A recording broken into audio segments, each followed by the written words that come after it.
প্রিয় শিক্ষার্থীবৃন্দ, বিপরীত শব্দ অধ্যায়ের তৃতীয় পর্বে আপনাদেরকে স্বাগত জানাচ্ছি।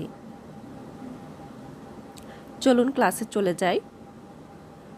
কৌতূহলী, নিস্পৃহ, ক্ষয়িষ্ণু, বর্ধিষ্ণু, খুচরা, পাইকারি, খল, সরল, গতি, স্থিতি, গ্রাম্য বা গেয় এর বিপরীত শব্দ শহুরে, গুপ্ত, ব্যক্ত, গরীয়ান, লঘিয়ান, গৃহীত, বর্জিত বা নিগৃহীত, চিন্ময়, মৃন্ময়। চপল এর বিপরীত শব্দ অচপল বা গম্ভীর। গম্ভীরই বেশিরভাগ দেয়া থাকে।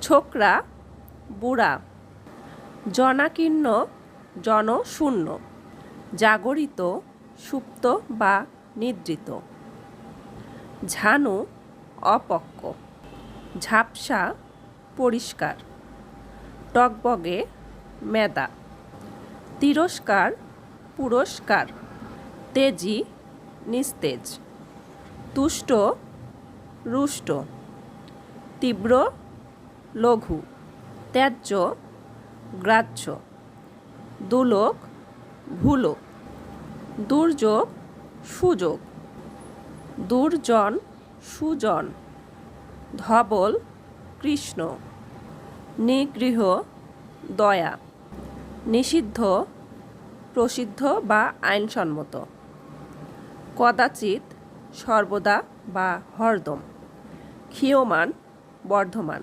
ক্ষীয়মান, বর্ধমান বারবার পরীক্ষায় আসে। খাতক, মহাজন, এটিও খুবই গুরুত্বপূর্ণ। খাতক এবং মহাজন।